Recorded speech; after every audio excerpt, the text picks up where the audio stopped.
Welcome to the ReaderHouse Author Roundtable, where authors from all walks of life come together to discuss the trials, tribulations, and triumphs of publishing their books. I'm your host, Corey Graham. Join us here every Friday night at 8 p.m. or listen anytime via podcast at Spotify, Apple Podcasts, Stitcher, TuneIn, and PodServe, to name just a few. The Author Roundtable is sponsored by ReaderHouse Online Bookstore, where the independent new authors come first. If you're a fan of the Avengers, you'll love this next book we're talking about. It's called He Loves Me, He Loves Me Not, The Untold Romance Between John Steed and Mrs. Emma Peel, The Avengers. I'm talking with the authors right now. It's written by Charlene Jaffie and Lauren Humphries-Brooks. Lauren, Charlene, welcome to the show. Thank you for being here with me tonight. Hello, thank you. This is a really unique book. You're taking a look at this relationship between two beloved characters. So can you tell me about the book? I'll start off. So this is sort of a fun analysis of the relationship between John Steed and Emma Peel as it appears on the television show. So it's kind of film analysis, television analysis, and then a little bit of reading into the relationship and how people understand the relationship. Charlene had originally brought this project to me as an editor, and she had a 25-page essay that she was interested in me working on. And then after going back and forth with her a lot on this, I wound up, suggesting that we expand it a little bit more. And so we kind of became co-writers, and I sort of brought my understanding of film studies and my understanding of media studies, and she brought her passion and excitement and interest in the Avengers. And we kind of expanded the book from there. In the 60s, The Avengers, it appeared in America, was the most popular show in America and was showing in over 200 countries at that time. That's when I guess I first saw it. I was in college, a lot younger than I am now. And I guess I just never lost my love of the show. And then it would stream in and out of American TV for a while.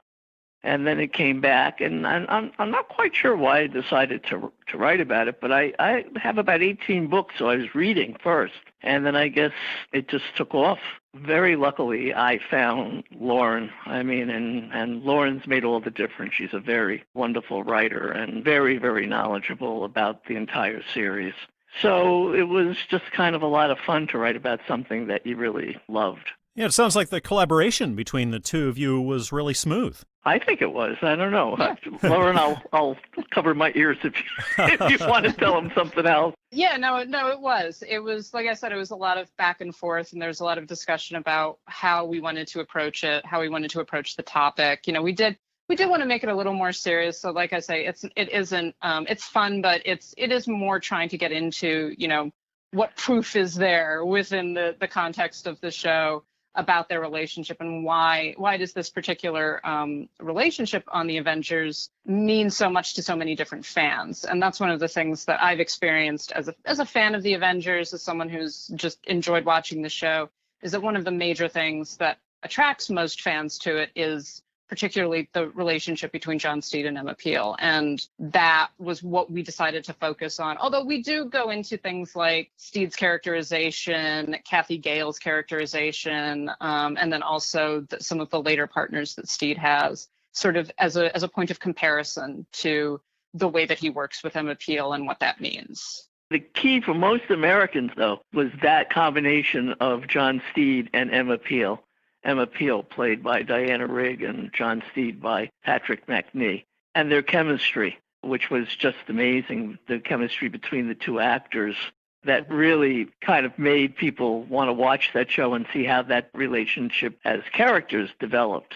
Well, this sounds like a really unique perspective on the Avengers, and I encourage readers to check it out, especially if you're a fan of the show. This is He Loves Me, He Loves Me Not, The Untold Romance Between John Steed and Mrs. Emma Peel, The Avengers, written by Charlene Jaffie and Lauren Humphries-Brooks. It's published by Fulton Books, and you'll be able to find it at Amazon, Barnes & Noble, iTunes, Google Play, and everywhere else you shop for books. Well, Charlene, Lauren, thank you so much for coming on the show tonight. I had a great time talking with you. Thank you. Thank you very much. I had a great time just doing this. I think we both really appreciate being able to tell everybody a little bit about this book. Wake Up Nations is a book that's just off the presses from Christian Faith Publishing, and I'm talking with the author right now here at the ReaderHouse Author Roundtable, Ramotu Bello-Osagie. Ramotu, thank you for joining me tonight. Thank you for having me. So can you tell us all about Wake Up Nations? My book, Wake Up Nations, talks about the true living God, Jesus Christ of Nazareth. The true nature of God came alive in my book by seeing the lowliness and meekness of the Lord, as well as his supremacy over his creation. Wake Up Nations talks about my childhood, which helps bring out a different way of parenting a child, nurturing her into the fear of the Lord. I remember as a young child, I wasn't sure what was happening to me. I talked with my grandmother, and she explained to me I was having dreams. This is one way the Lord was actually revealing himself to me.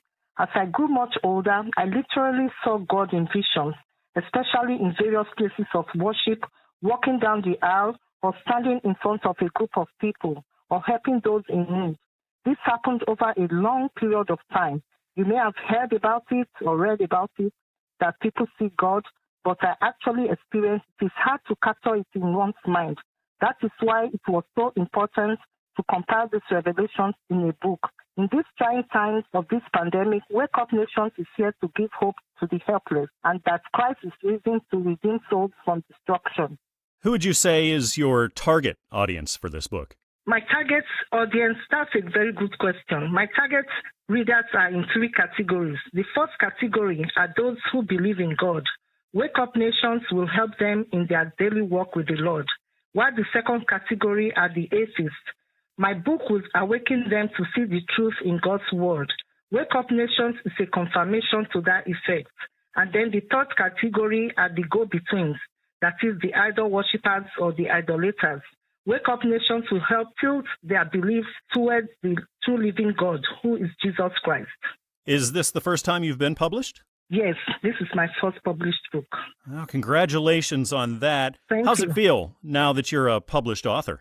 Oh, after working on this book for so long, I was ecstatic and glad that it was finished. About how long were you working on this? It took me a good part of 5 years, although there were breaks in between because I thought the book was going nowhere. During that break period, the Lord appeared to me and told me, write your book. I'm so glad I did. Do you have advice now for aspiring authors? Yes, I encourage would-be authors to set their minds to writing the book of their choice. It is one step at a time. The first step is to start writing. Everything falls into place and not to let go of their dreams. Do you have a person in your life that you would say has inspired you the most in your writing journey?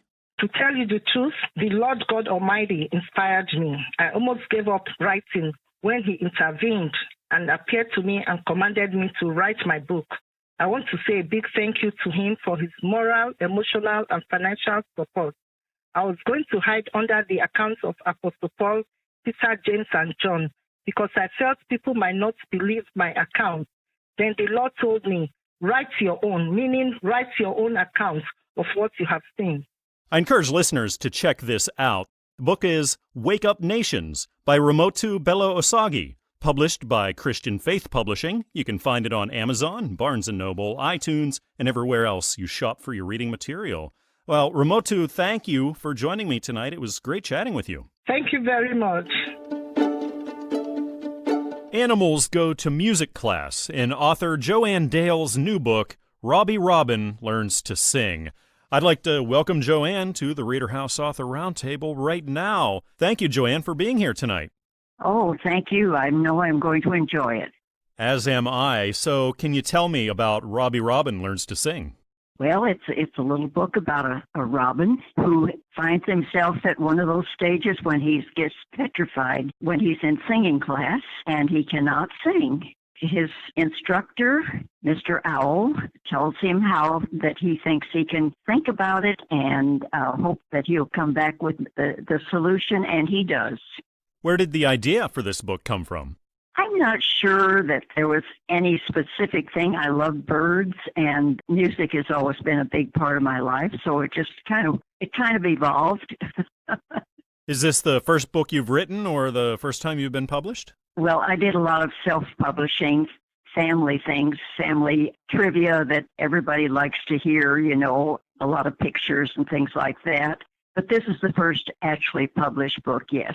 Was there anything different about self-publishing as opposed to getting it published this way that was significant to you? Oh, my, yes. There was a lot. Well, I couldn't have done it without Fulton Books, but there's a lot of difference because you just kind of do your own thing, and the size of the book and everything doesn't matter because you're just going to do it for your family anyway. About how long did it take you to write the book and then have it on shelves? Actually, it didn't take too long to write, but I had it in my mind for a long time. I finally just sat down and did write it, and then I presented it about a year ago. It kind of rolled from there. It took several months to get everything done, but we were finally coming down to just about having it done now. The illustrations in the book are very beautiful, and they're a really important part of a children's book, especially. How did that process go for you? Well, I went to the director of the Shawnee Hills Art Center here in Anna, and I asked her if she knew of some high school student who might be interested in illustrating a children's book, and she said, let me look at the story. She looked at the story, and she said, I'd like to do this if you wouldn't mind. So she wanted to help. Oh, I just think it was a perfect match there for the two of us. How does it feel whenever you see that your book is on shelves at Barnes & Noble or it's on Kindles from Amazon? What kind of feeling do you get? It's just a feeling that's pretty hard to express. It's wonderful. I don't know how to explain it exactly. So now that you've been publishing, you've been writing, do you have any advice for aspiring authors?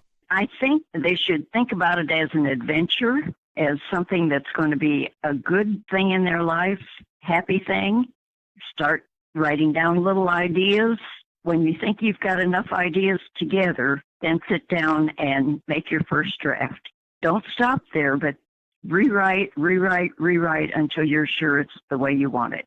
The book is Robbie Robin Learns to Sing by Joanne Dale. This is published by Fulton Books, and you can find it on Amazon, Barnes & Noble, iTunes, Google Play, and everywhere else you shop for your books. Well, Joanne, thank you again for coming on the show with me tonight. I had a great time talking with you. Thank you. A young man is learning to utilize his superpowers in the new book by J.M. Cobb called Codename The Final. And I have J.M. Jacob right here on the ReaderHouse Author Roundtable with me right now. Jacob, thank you for being here on the show with me tonight. Absolutely. It's a pleasure. Codename The Final, can you tell me about it? Our protagonist, we've got Eli. He goes by The Final later on in the book, though he kind of struggles figuring out if he actually is Eli or if he is The Final. And, coming to terms with finding out that everything in the world that he's known isn't actually as it seems. Dealing with his powers, finding out there are other people in the world that have powers as well. So where did the idea for this story come from? I grew up reading a lot of comic books, so my mind, anytime I went to write, kind of always had that supernatural, superhero type mentality in my writing. So when you wrote this, what gave you the inspiration to say, hey, let's see if I can get this published? Well, I started writing it a long time ago, back when, Marvel movies were on the rise and comics were kind of at an all-time high. This is like, I think the third or fourth book that I've actually completed, but the first one I've tried getting published because I felt like it was a good time to try, what with comics being on the rise and, superhero type things being in everyone's mind. It just kind of lagged along a little bit, and I took a little bit longer with it than I was expecting. Is this the first book then that you've had published? It is the first that I've had published, but it's not the first that I've completed. Congratulations on that first one up there on people's bookshelves. How's it feel doing that for the first time? Pretty good. It's for as long as I can remember, I've always wanted to be an author, and, finally being able to say that, hey, I actually am an author now, and knowing that, somebody out there has read my book and they like it, that really feels amazing. And now you are an officially published author. You're a veteran of this. Do you have any advice for aspiring authors that would like to do the same? Honestly, just do it. I mean, if you've got the passion for writing, it's super fulfilling. All the thoughts and things you can put out into the world through writing, it's definitely worth doing. I would say take the time and just do it. Do you envision more to this story? Maybe a follow-up? I actually keep going back and forth. My wife has, helped talk me out of it and talk me into it, but I planned on doing a trilogy. Then I planned on doing just a sequel and making it a super long sequel. And then I planned on doing 4 books, but I think a trilogy is about where we're sitting. That's fantastic. Would you consider your wife to be one of your inspirations in your writing journey? I don't know about inspirations, but she's definitely been a big help since she's been around. I actually started the book before we knew each other, but since being together, she's definitely helped me out a lot. Yeah, it's certainly important to have somebody close to you who's sort of partnering with you in the process, and you can bounce ideas off of, and you're not afraid to make a mistake or look like you don't know what you're doing. Yeah, I've definitely annoyed her coming home from work and being like, babe, this is what I'm going to do in the next book. I'm going to do this, this, and this. And she just stopped telling me. There's no point in reading it. I'm like, yes, there is. You do a lot of writing. Do you ever hit writer's block? Yeah. I mean, I feel like anyone, does, whether even big, well-known named authors, I'm sure they hit writer block. So I think that's a pretty common thing in the world. And, me being a first-time publisher, I'm definitely no exception to that. What do you do whenever the ideas just aren't coming? There is a pianist that I like to listen to. Hearing him play, it's Luke Faulkner. Hearing him play really helps me just kind of flow with it. And I get into the music and just keep writing. Well, fantastic. We're looking forward to seeing more from you in the future. And I encourage listeners to check this out. This is Codename The Final by J.M. Cobb, published by Fulton Books. You can find it at Amazon, Barnes & Noble, iTunes, Google Play, and everywhere else you would shop for your books. Jacob, thank you for coming on the show again tonight. It was great chatting with you. Thank you for having me. A lot of people out there are going through some really tough times. And I'm thankful for authors like Miranda Carpenter, whose new book, When Life Hands You Lemons, looks to lift readers up, and it's out right now. Miranda, thank you for being here on the show with me tonight. I appreciate you being here. Thank you for having me. Can you tell me about When Life Hands You Lemons? Yes, absolutely. The book When Life Hands You Lemons, it's something we can all relate to. It uses metaphors to talk about what we can do with the lemons that we're faced with in life, whether something small or something big. There's a variety of ways we can handle that, but it's really about opening up to others and bringing others in, and of course, ultimately turning to God and looking for his guidance when those tough times come our way. It's a fun and upbeat way of looking at that. It can be a great way to open up conversations with kids, especially when they go through tough times and they don't always know where to go or who to talk to, but it can be a fun way to open up conversations and establish those relationships, which can be so crucial when you're faced with those tough times. A lot of people are going to be able to use this. Is this for any age range? You mentioned kids. It sounds like this could benefit from kids to adults. Yeah, I certainly would hope so. Yes, that's the idea behind it. I think the rhyming aspect to it is it's a fun sing-song kind of tone to the book, which very young children certainly enjoy, the bright, colorful pictures. But it's also one of those messages that does run very deep, and sometimes even adults, just needing that little pick-me-up or time to refocus on life and where your journey's heading, it can certainly do that as well. What's the story behind the book? How did the idea for this come about? We can all certainly relate to the idea of having problems in life and trying to figure out what to do with them. What sparked this book in particular was actually a sermon that I heard in church. It was about how when things don't go our way, we can pray and we can seek guidance and we can ask God for things. But when they don't go our way, we can think that he's not there or he's not listening or doesn't care about us. And what do? We can lose hope. But sometimes our journey isn't what we want it to be. And those troubles that we face can set us in the right direction. Maybe we're going the wrong way. Maybe it's a sign that we need to be doing something differently. Maybe it is just to change our perspective, and maybe it's just something that we can use to help someone else through a tough time later down the road. it's really about that hope and continuing to find our right path and our right direction in life. Prior to this one, have you written a book before or been published before? This is my first publication. I've been writing books since I was very young, just for fun. And I have several other stories I have written over the years, but this is the first one that I have published, and I do feel like this is a good one to get out there, given the message.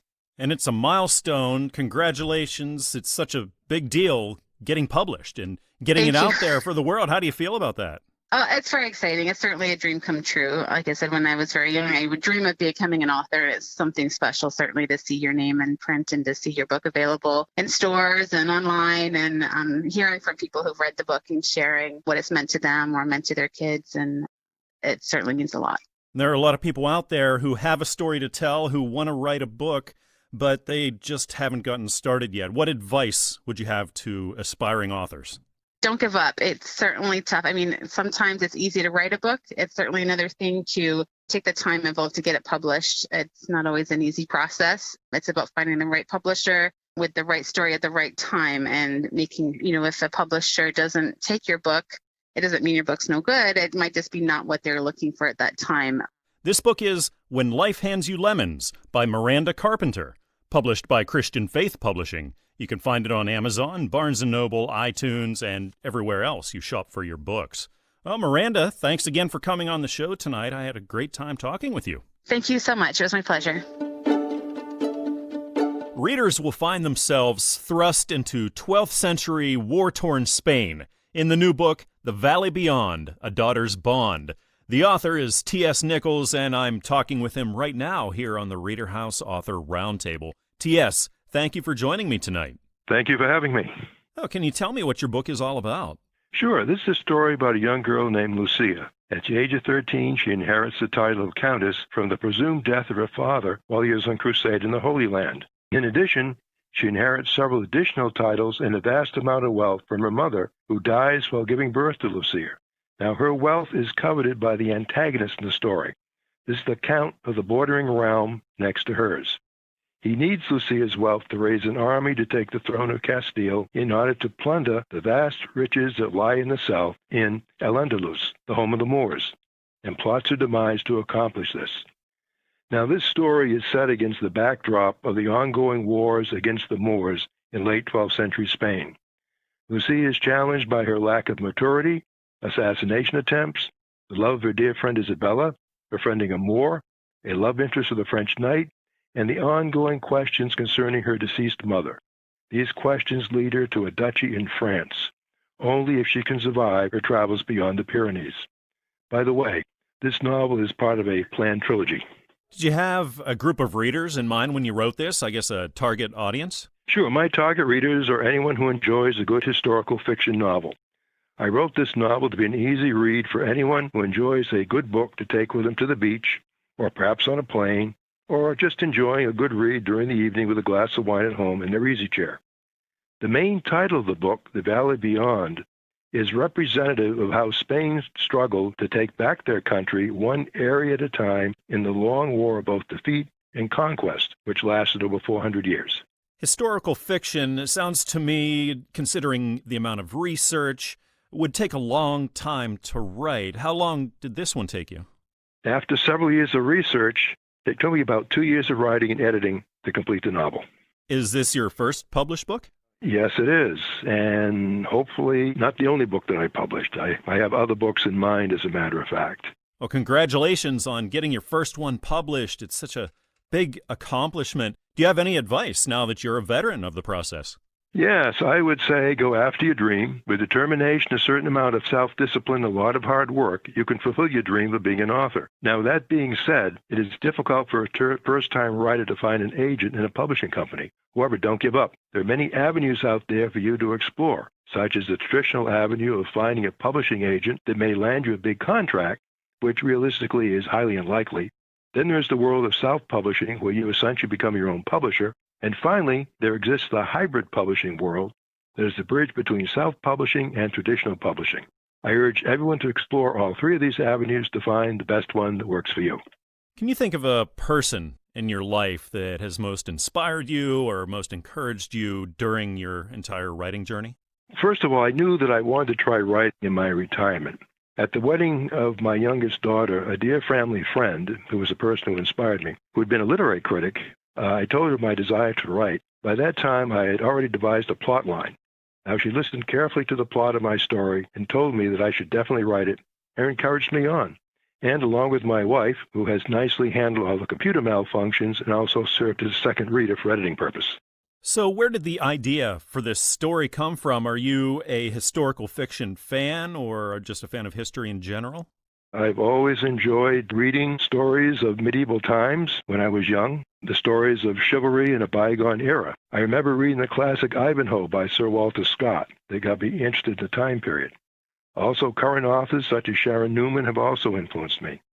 Yes, I would say that such books have had a heavy influence in my writing. Yes, often the writers are the ones who are the biggest readers. This is The Valley Beyond, A Daughter's Bond by T.S. Nichols, published by Fulton Books. You can find it at Amazon, Barnes & Noble, iTunes, Google Play, and everywhere else that you would shop for your books. T.S., thank you again for joining me tonight. It was great chatting with you. Once again, thank you for having me. Mom and Dad, Help is a new book that addresses problems that children may face as they grow up. I'm talking with the author, Donnie Cook, right now here at the ReaderHouse Author Roundtable. Donnie, thank you for being here with me tonight. Oh, thanks for having me. Can you tell me what Mom and Dad Help is all about? Years back, well, my grandson right now, he's 33. He was the firstborn. And I just used to walk 10 acres with my 4 dogs and 3 cats, and I had other animals. And I started watching animals. And I thought, you know what? The first grandson, I just wanted to do something. And I wanted to do something for kids because they need so much guidance out there. It's gotten to be where it's not funny. I know a few parents that will say, oh, it is what it is. It's not. You know, they need that little help from mom and dad.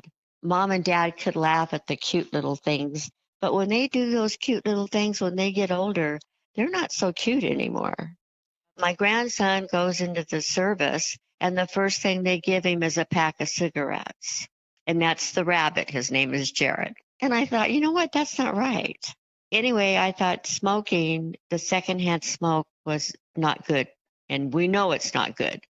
So that's why I put the rabbit Jared into the secondhand smoke. And my children, they're hunters, and we taught them how to use them correctly and safely. And so I thought about the deers because I used to watch the deers in our meadow. They're out in the open, and so they just need a little protection. And Kaylee, the abused hen, what kids, when they're abused, when they're little, go get help? They're afraid. With Kaylee the hen and Bubba the rooster, I had wild hens and roosters, and I watched them, the roosters, how they would treat the hen. At the end there, strangers, I watched my granddaughter walk down the street and has her cell phone. And what's to come of it if somebody drives up in their van and grabs her? We'll never see her again. You know, and I want kids to be aware. And kids today have lost so much with God. They need that little bit of nudge. And that's something else that, you know, we need to teach our children. A little bit of faith, because things have changed today. I was admiring the illustrations in the book. Can you tell me how those came about? I live in a really small area of about 56,000 people. I had to venture out a little bit because I wanted a college student to do the illustrations because to help them out. And my granddaughter had this and said, Grandma, McKinnon needs help with her college tuition. Can you help her? And I went, okay. So I gave her so much money, a story. I thought it'd be just something fun for the kids. Absolutely. It seems like a really great book for children as well as parents to get them motivated to be more proactive in the lives of their children. This book is called Mom and Dad Help by Doni Cook, published by Christian Faith Publishing. You can find it on Amazon, Barnes & Noble, iTunes, and everywhere else you shop for your books. Well, Donnie, it was great speaking with you tonight. Thank you again for coming on the show. Thanks, Corey. Hope we can talk soon again. A widow-turned private detective lands her first case in author Sava Mathau's new book, Hiding in the Dark, an Ellie Lynn Moore mystery. I'm talking with Sava right now here at the ReaderHouse Author Roundtable. Sava, thank you for joining me here. Thank you for having me. Absolutely. This is an Ellie Lynn Moore mystery, Hiding in the Dark. Can you tell us all about it? I started working on this book about 3 or 4 years ago, and it was really important to me to get it done. After open heart surgery, I decided that it was very important for me to get this book out. And the book is about Ellie Lynn Moore. She is an older woman who loses her husband. Her children are grown, and so she decides something new is needed in her life. So she decides to become a private detective, and she decides just because she's older and she's now a widow, she still has a lot of life left to live. How did the idea for this come about? Well, I've grown up with really strong women all of my life. I grew up with 5 very strong women, 4 sisters and my mother. And so I've always loved strong women characters. And, I wanted a little piece of each of my sisters and the women who I love in my life to be a part of Ellie's character. So she's really based on a lot of people. Is this the first book you've had published? It is. And it's really been, a great experience. I've loved every second of it. It's a dream come true. It is a huge accomplishment. Congratulations on your first one out there. Well, thank you so much. How's it feel, just knowing that your work's out there for the world? This is on people's bookshelves and Kindles. It was exciting at first. It still is exciting. And then, it's kind of nerve-wracking, too, because you put your work out there and you put so much effort into it. And when people are reading it, you really want them to love it. And so far, people are really loving the book, which is awesome. So I'm very, very thankful and feel very blessed. Did you have a specific group of readers that you had in mind while you wrote this? Well, one of the things that I really wanted to have come through in the book was I wanted Ellie to be a caring, loving person. Someone who is sort of an elder that really cares about people. And I think in today's times where we live through this pandemic, we have so many crazy things happening in the world. I think it's so important that we continue to show each other that we love and care about each other. And I really wanted that to come through in Ellie's character. Wow, that's a really important message, especially right now. Yeah, I think it's so important. You see so much hate in the world and you see so much division. And I wanted Ellie to be just a little bit of love and nurturing, being that elder character that people could love and care about. And so I really hope they connect with her. Well, thank you for putting a little more positivity and love into the world. Looking down the road, are you working on more now? Are you still writing? I am, yeah. And so I have 2 more books in this series that I'm working on. The second one is actually called Hungry Hollow, and it takes place in Upper Michigan. Ellie goes up there with Shelby, who is another character in the book, and they go up on vacation, and so far, they're going to deal with poachers and murder. I'm still working on the book, so I've got it outlined, but it's going to be, it's starting to get into its first draft. Well, we're looking forward to it. And again, I just thank you for using your creativity to put a little more positivity and love out there in the world. This is called Hiding in the Dark, an Ellie Lynn Moore mystery by Sava Mathau, published by Fulton Books. You can get it on Amazon, Barnes & Noble, iTunes, Google Play, and everywhere else you shop for your books. Well, Sava, thank you again for joining me here tonight. I had a great time talking with you. Well, thank you so much, Corey. I really appreciate that you took the time to speak with me. The book we're discussing next here at the ReaderHouse Author Roundtable is described as the most important booklet you'll ever own. It's called The New Holy Scriptures, and I'm joined by the co-author, Harley Davis, right now. Harley, thank you for being here with me tonight. I appreciate you, Corey. Now, I said the co-author because the other author is God, so can you tell us about this book? Well, Corey, I was just curious. Back in 21 years ago, I took a course in Christianity. I became ordained, but I wasn't called to preach. And God laid it on me real heavy to write these new scriptures. I kept telling him, no, I'm not qualified, and I argued for 20 years, and finally I gave in, and did what he told me. I told him he had to tell me what to write. I didn't know. So this is the first book you've written or had published? Well, I'm a songwriter, actually. It's first I've got published. I've written some children's books, and of course, one thing and another. That's fantastic. It is a big accomplishment to be published and get your work out there. How does it feel now being a published author? Oh, it feels great. Feels great. That's what I always wanted to do. Would you have any advice for aspiring authors that want to write, they want to be published? Well, just hang in there. Don't give up. Just keep on. I'm 85 years old, and I finally got published. Are you working on another book? Not right now at the present. I've got a few ideas, but I hadn't got started on them yet. And about how long were you working on this one before it hit shelves? A year, I'd say. What would you say is the most challenging thing about writing the book? Is it actually writing it? Is it editing it? Getting it ready for publishing? What would you say? Well, I think editing is a big part of it. Of course, this one I didn't have to edit that much. All I had to do is write down what God told me to write. Now, the spelling I had to edit, I'm not a good speller at all.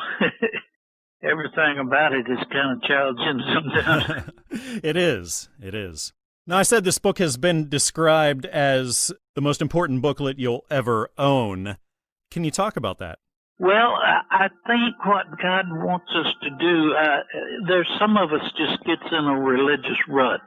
And he wants us to get out of that rut and think outside of the box and become like Jesus did with, Christ consciousness. He said that we could all do what Jesus did, but we don't. We just stay in one place and we don't try to develop that Christ consciousness. And I think that's what this book is about.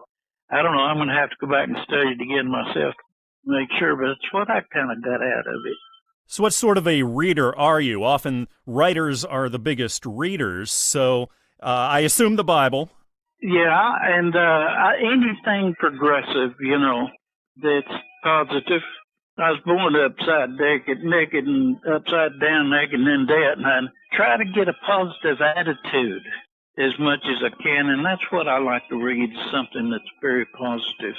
Well, indeed, we need more positivity out there. We need as much as we can get. So this is The New Holy Scriptures by God and Harley Davis, published by Christian Faith Publishing.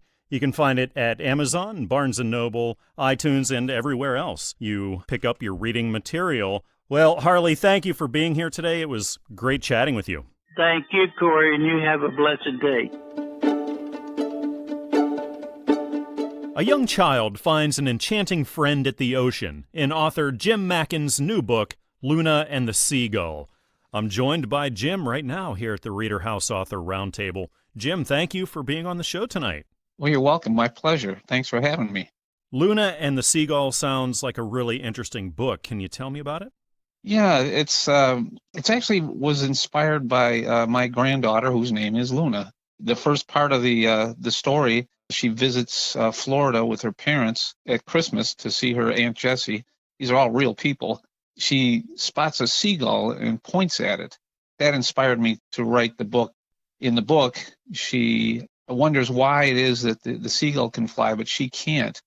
And then eventually she feels like she'll be able to fly. And she falls asleep and she's really dreaming, but the story has her joining the seagull. They become fast friends. He teaches her how to fly, and then they have all kinds of adventures. They go to the rainforest, they go into the ocean, and all the time they're singing songs, which are listed in the back of the book. But by the end of the book, she becomes too big to fly anymore, and the seagull has to fly back to Florida, but she meets new friends, Jack and Jill. What age range would you say would be the most appropriate for this? I think actually because it has the songs in it, Itsy Bitsy Spider, etc., it really ranges down to probably about 1 year old. What I discovered with my granddaughter is that little kids really, really love songs to be sung to, but all the way up probably to about 7 or 8, something like that. Between 1 and 8, I would say. Is this the first book you've written or first time you've been published? It's not, but it is the first time I've tried a children's book. Oh, how was that for you? It was a lot of fun, actually. It was great to just be able to use my imagination and take myself back to when I was that age. What would I like, So it was a lot of fun.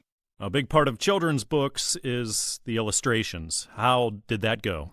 Well, the illustrations were actually done. I was worried about that, and that's why I contracted with Fulton Books. They had the illustrations done, and they did a great job with it. Do you have advice now for aspiring authors? Yeah, I think you just have to go for it. It's very difficult. Writing is very difficult at the start. But once you get into it and start going with it, letting your imagination just go where it goes, it actually becomes a lot of fun. And it becomes a lot easier as well. Something else a lot of us authors deal with is writer's block. Do you deal with that? Oh, yeah. Yeah, absolutely. Yeah, what's your strategy?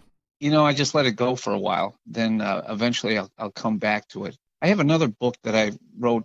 Haven't really tried to publish it yet. It's a time travel novel, and I ran into that constantly, where I get writer's block. But then I would just sit back and kind of let the story come to me. Eventually, I would get through the writer's block. This book is Luna and the Seagull by Jim Mackin, published by Fulton Books. You can buy it on Amazon, Barnes & Noble, iTunes, Google Play, and wherever else you shop for your books. Well, Jim, thank you again for coming on the show with me tonight. I had a great time talking with you. All right, thank you. It was my pleasure. Author Michael Branch relates life to a game and wants readers to be victorious in his new book, The Ultimate Championship. I'm talking with Michael right now here on the show. Michael, welcome. Thank you for being here. Oh, thank you. Thank you for all you do. Absolutely. Can you tell me about The Ultimate Championship? I think The Ultimate Championship will kind of open people's eyes to why they're in the game of life.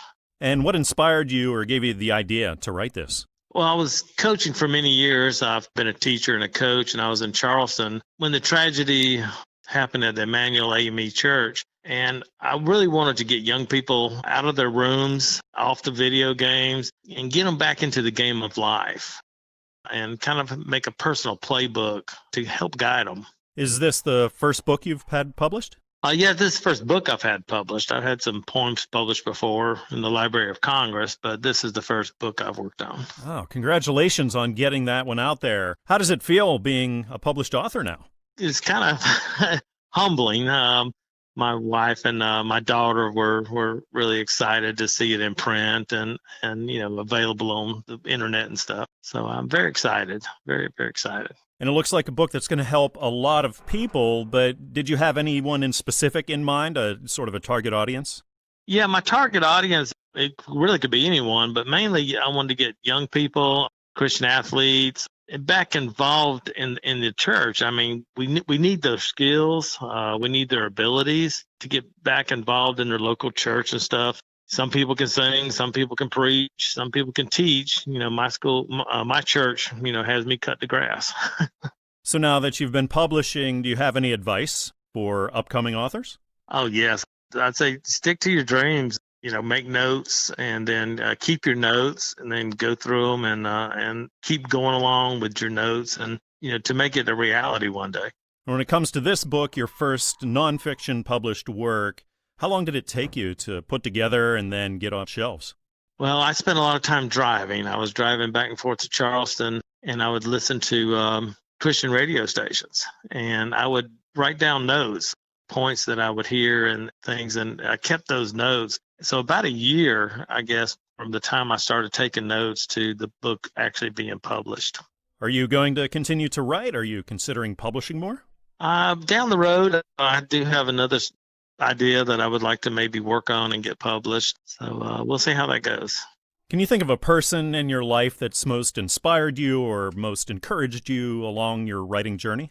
Oh, wow. Of course, my wife, Wanda, she's been awesome and kind of pushing me to get it done and would review my notes and help me. Also, I think just the need for something to be out there to help young people as a playbook in the game of life.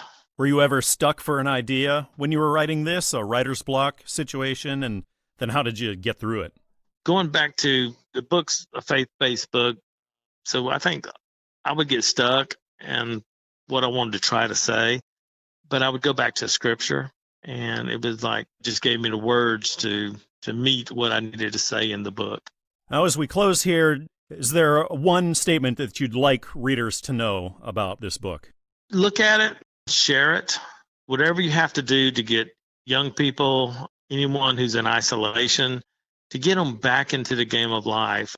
Contact them, get them the book, read it yourself, give it to them, share it. Whatever we need to do to get people back into the Ultimate Championship, because we're all going to be there. The book is The Ultimate Championship by Michael Branch. This is published by Christian Faith Publishing, and you'll find it at Amazon, Barnes & Noble, iTunes, and everywhere else you pick up your reading material. Michael, thanks again for being on the show here tonight with me. It was great talking with you. Oh, thank you so much. The title of the next book I'm going to talk about is something that I try to practice every day. It's gratitude. And I'm talking with the author, Marianne Stephen, right now. Marianne, thank you for being here with me tonight. Oh, Corey, thank you for having me. Can you tell us what your book, Gratitude, is all about? Well, my book is about feeling and expressing gratitude for all things, big and small, as well as good and bad. Science proves that through positive psychology, gratitude leads to happiness, and happiness leads to success. In my book, I share 120 things that I am grateful for. Then I complement my personal expressions of gratitude with quotes and proverbs from great leaders and thinkers to spark gratitude in others, to connect daily life to wisdom, both practical wisdom and profound wisdom. I guess while these expressions are autobiographical, they do have a universal reach, because I know that we are more alike as a people than different. It's critical to see the intrinsic value of all things to garner gratitude, to practice gratitude. For example, I mention in my book that I hold gratitude in my heart for an old wood ruler. Why is this significant? It's noteworthy to me because of its intrinsic value. For instance, it's not just a ruler, it's part of nature. A tree gave up its limb or part of its trunk, so a ruler could be produced. I see the ruler as having a life because of the inventor, the manufacturer, and ultimately the transporter of the ruler, so it could be sold in stores. When we see its intrinsic value, we experience the gift and well-being of gratitude, actually of essence, divine essence. You know, expressing gratitude also brings grace, and it alleviates suffering during stressful times. That's been my experience. When we remain in the moment of life's blessings, when we appreciate family and friends, pleasant breeze, or lend a helping hand despite our trials, we receive blessings, and we're fortified through the gift of gratitude to face these challenges.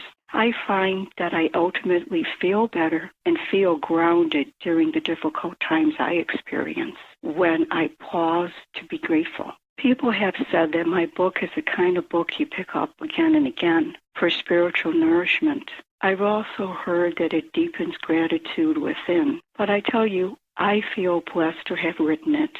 I feel it was an opportunity for me to help others through my own practice of gratitude as an example to follow or massage according to your own spirits. I guess it all boils down to, for me, I know that to feel and express gratitude is life-changing. Yeah, people will begin to realize that gratitude can be even for the smallest of things. It's not just for the big things, for I'm thankful that I have a house, I'm thankful I have food on the table.